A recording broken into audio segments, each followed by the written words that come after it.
to Next Level Fitness. Again, my name is Tony, and today what I want to be talking about is how do you measure progress? How do you know that you're making progress without, relying on numbers you see on a scale? So this discussion is going to be based mainly on making progress where you're at in the gym, because I am a personal trainer and that's the background I'm coming from. But if you can dismantle the conversation and kind of apply to little different areas in your life, and I'll try to remember to put something or an example like that probably at the end of this video or somewhere in there as well.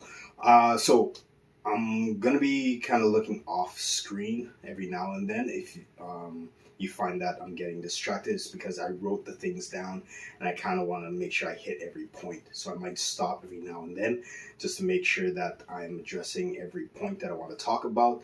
So if you see that, that's what that is. All right.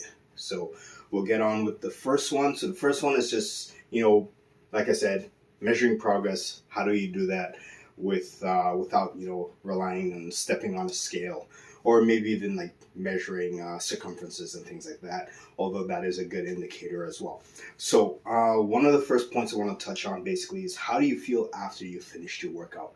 Now, yes, when you finish your workout, you're exerting yourself, you should feel tired, but is this tiredness prolonged through like hours after the workout, or is it only for like an hour or so and then you feel energized again? So that's another way to kind of just identify if you're making progress, is that return in energy after the workout.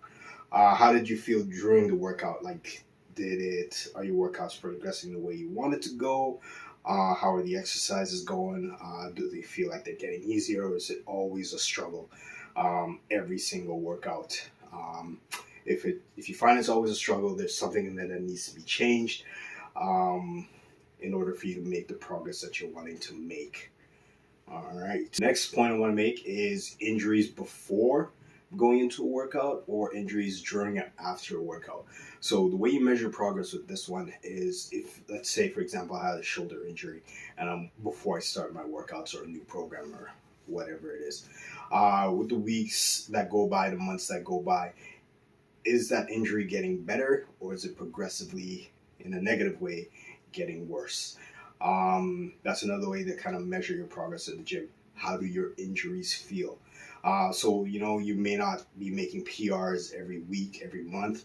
You might feel that nothing's changed in a very long time, but monitor your injuries. If you notice that your injuries are hurting less, or now you're able to do things and you don't feel that pain anymore, that is progress being made. It's not all the time the progress should be about, how much numbers you lift. Hey, the weight is going down on the scale. It's other aspects as well. Injuries is a big one of them, because if you are injuring yourself, or if the injuries are getting worse as you work out, later on down the line, just kind of setting yourself up to fall back and try to build yourself back up again. And that can be very frustrating. And a lot of people, when they find that happen, they tend to kind of give up, and because they're thinking, hey, I'm not advancing, I'm actually falling further behind, this is not working, and they adopt that, I'm just going to stop. So, definitely want to monitor your injuries as an indicator of progress and how things are going for you in the gym. And next, you want to kind of look at visuals and comments. So, visuals and comments. Again, it sounds like a very ego-driven thing, but you live with yourself every day if you think about it. So unless the change is major, like, you're not going to notice it. It's little bit by little bit. But somebody who doesn't see you every day will probably notice the changes in you and will pay you a comment. It's like, hey, you look a little bit bigger. Did you put on a little bit of mass? I would say, hey, you look a little bit slimmer around the face, a little bit slimmer around the trunk of your body. Look like you're losing weight. Keep it up in the gym. So that's another measurement of progress you can use right there. Another one as well is how your clothes are fitting. Are your clothes getting tighter, or are they getting looser, depending on what you want to do? So if you wanted to gain muscle mass, obviously, or put on a little bit of weight, you want to kind of feel your clothes getting a little bit tighter in the right areas. So not really the stomach area, more like the sleeves, around the chest and the back. Pants usually around the thighs, things like that.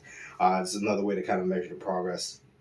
And usually with that one, if you measure the progress that way, the scale does reflect that. But we're talking about not using the scale, but I just want to throw it in there as a just in case. If you're looking to lose weight, now you're looking to see if your clothes are loose, like shirts are kind of hanging on you differently.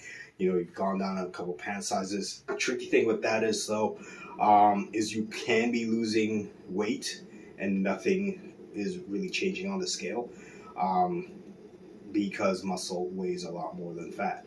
So don't get obsessed with the number dropping down, even though I do like transformation videos for myself where I'm like, hey, this week I'm 230, this week I'm blah, blah, blah. That's just for me and, you know, keeping me accountable to making those videos. And if people want to watch them, they can. Just kind of find them in the list in there. But yeah, for weight loss, go by those indicators as well. How you feel. Do you feel lighter? Do you feel more energized? So another way you can measure progress is by setting it up in little micro blocks instead of looking at the big overall picture. Little micro blocks. So for example, like I said, I am a personal trainer. I do work at a box gym, but the goal for me is to build a personal training business aside from the box gym as well. The picture of it is like, now, you know, how do I go about that? So again, started the YouTube channel. That's a small block. Wanted to start a website. That's a small block. Little small blocks, though, in the end will add up to a big block. Now you might not see it right away. It does take some time, but you need to take those micro steps in order to get to the big picture. So that is my video on how you measure progress without using, like, going by the numbers, what you see on the scale, things like that. There's a lot more. I just want to make this video really short and really quick. I didn't want to really have a 20-minute conversation on it. Just a couple pointers to look for. Maybe give you guys a couple of ideas on how to measure your progress, even when you feel like there isn't any progress being made. So that's it for this video. I hope to see you guys in the next one. And if you guys have any ideas for videos that you would like me to try and make, drop me a comment and I will do that. Otherwise, have a good day and I will see you in the next video.